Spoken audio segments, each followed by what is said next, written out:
Hi everyone, welcome back to my channel. It is springtime, the flowers are blooming. We're past winter.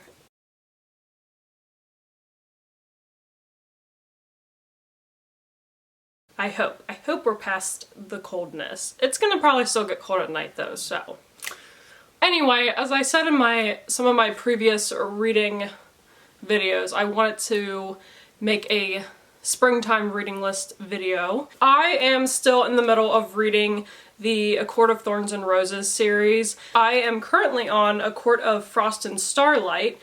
This is technically the fourth book, but it's very small it's the smallest one, shortest one. It kind of bridges, I guess, between the previous book to the last book. I think it's the last book.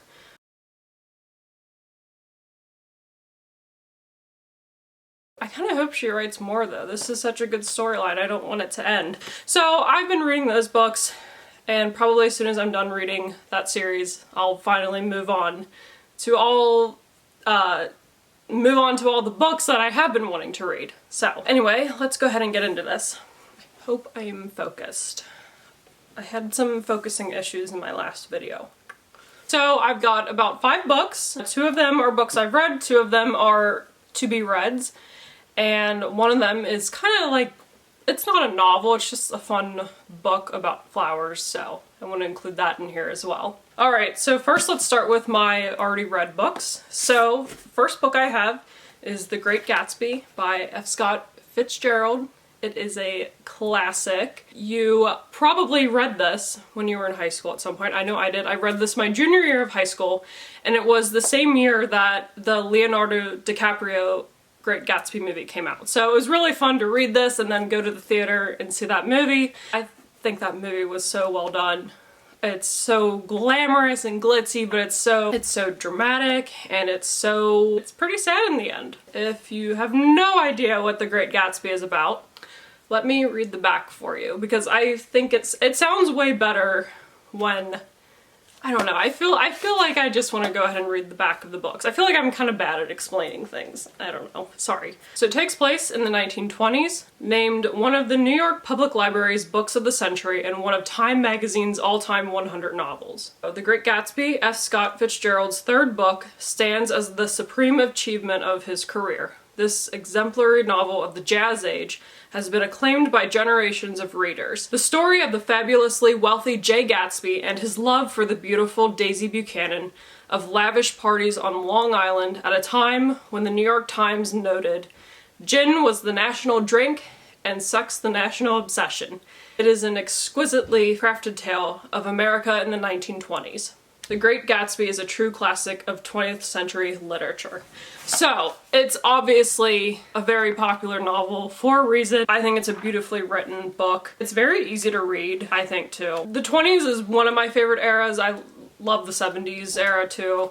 But the 1920s, just that flapper style, something about the 20s has always been so fascinating to me. I really enjoyed this book in high school. I think this was one of the books that got me kind of interested in wanting to read again. I mean, I've always kind of had an interest in reading, but I think in high school I kind of put it off to the side, but really I was like, oh my god, this book is so good. It takes place during like this late spring, summertime, so that's why I thought this would be perfect for my spring reading list. The next book I have on my reading list is Outlawed by Anna North. I read this book I read it last year. I might have read it in like February or March.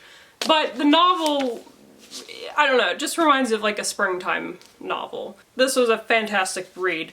I've never read a Western book before. I never thought I would, but I don't remember how I learned about this. Maybe Emma Roberts mentioned it on her Instagram or something, but I was like, I saw it and I saw it at Target, so anyway, so it sounded really interesting, so I'll go ahead and read the inside jacket. It says, "In the year of our Lord, 1894, I became an outlaw. The day of her wedding, 17-year-old Ada's life looks good. She loves her husband and she loves working as an apprentice to her mother, a respected midwife. But after a year of marriage and no pregnancy, in a town where barren women are routinely hanged as witches, her survival depends on leaving behind everything she knows. She joins up with the notorious Hole-in-the-Wall gang, a band of outlaws led by a preacher turned robber known to all as the Kid. Charismatic, grandiose, and mercurial, the Kid is determined to create a safe haven for outcast women. But to make this dream a reality, the gang hatches a treacherous plan that may get them all killed, and Ada must decide whether she's willing to risk her life for the possibility of a new kind of future for them all. Featuring an irresistibly no-nonsense, courageous, and determined heroine, Outlawed dusts off the myth of the Old West and reignites the glimmering promise of the frontier with an entirely new set of feminist stakes. Anna North has crafted a pulse-racing, page-turning saga about the search for hope in the wake of death and for truth in a climate of small-mindedness and fear. It's a pretty good storyline. It is definitely a little fast-paced. I think it was an easy read. It was very enjoyable too. There was some humor in it too.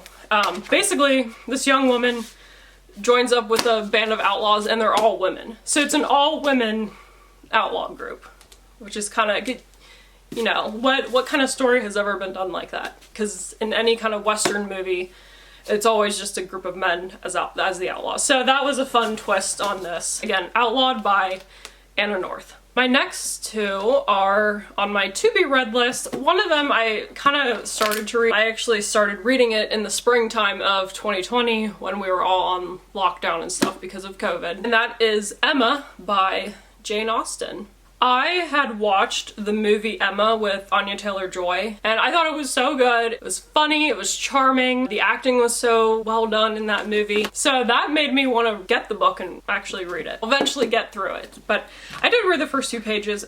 It is Old English, so some of the parts I kind of had to go back and reread, but it's fine, I don't mind that, I enjoy it. If you don't know what Emma is about, let me read the back. Although described by Jane Austen as a character whom no one but myself will much like, the irrepressible Emma Woodhouse is one of her most beloved heroines. Clever, rich, and beautiful, she sees no need for marriage, but loves interfering in the romantic lives of others, until her matchmaking plans unravel with consequences that she never expected. Jane Austen's novel of youthful exuberance and gradual self-knowledge is a brilliant, sparkling comic masterpiece. If you don't know, the movie Clueless is based off of Emma. I can't think of any other movies that are, but the movie Clueless is loosely based on Emma. In the movie, they go through each of the seasons, fall, winter, spring, summer, but there was something about it that kind of reminds me of spring, so that's why it's on this list. My last to-be-read list, Bunny by Mona Awad. The cover and the fact that it's titled Bunny, this to me just screams spring. It's pink, you got some yellow, you got a bunny, whatever. This is kind of gonna be more of that dark academia book. I like a good dark academia, witchy, horror thriller kind of books year round, no matter what. So I was like, okay, I need to throw this in here. A clique of unbearably saturate. Sorry, I need to look up this word. I have no idea how to pronounce it. Saccharin? Saccharin. A scholarship student who prefers the company of her dark imagination to that of most people. Sounds like me. Samantha Heather Mackey is utterly repelled by the rest of her graduate fiction writing cohort at New England's elite Warren University. A clique of unbearably saccharine yet sinister rich girls who call each other Bunny seem to move and speak as one. But everything changes when Samantha receives an invitation to the Bunny's fabled smut salon and finds herself inexplicably drawn to their front door, ditching her only friend Ava in the process. As Samantha plunges deeper and deeper into the Bunny's world and begins to take part in their monstrous experiments, the edges of reality begin to blur. Soon her friendships with Ava and the Bunnies will be brought into deadly collision. So, definitely sounds like a good old dark academia book, and I cannot wait to read this. I think this is what I'll read. I think I'm gonna read this as soon as I'm done with the A Court of Thorns and Roses series, because I'm dying to read this. Anyway, so, yes, Bunny, go check it out. Last but not least, this is not a novel. It's really just kind of a fun picture book, coffee table book, I'd say. And it's called Floriography, an illustrated guide to the Victorian language of flowers. This is done by Jessica Rue. I believe she illustrated all these. So here is the book. That's so pretty. Look how pretty this book is. I think, like, I don't know, it's so vintage looking, and it definitely belongs like something out of the Victorian era. So you open it up, you got this nice little pretty, as you can see, it kind of, you know, it goes through different flowers. Let me find my favorite one, which is a peony. Here we go, we got peony. So it kind of like tells you, obviously it shows you the picture and just a little tidbit about it. The back just says, from hyssop to larkspur, lavender to thistle, discover the secret meanings behind an alluring array of flowers and herbs. Jessica Rue's gorgeous illustrations and thoughtfully researched histories bring the Victorian language of flowers to life like never before. That is pretty cool. I was so drawn to this book. I saw this as a recommendation on Amazon and I was like, I need that book. Spring is the time of flowers, so this is just perfect for springtime. So that is it on my spring reading list. I hope you guys enjoyed this video. Let me know if you've read any of those books or if you recommend any books. Again, I definitely had fun filming this, and I'm really excited to read some of those books. I'm excited to read Emma and Bunny as well, and look through that Floriography book. Hope you guys enjoyed this. Enjoy your springtime. I will definitely be making a summer reading list video. Other than that, enjoy the flowers, stop and smell the tulips and peonies. Peonies usually come in June though, I think, so they aren't quite here yet. Anyway, go out and enjoy nature, listen to the birds, enjoy a nice springtime novel, and I will talk to you guys soon. Bye!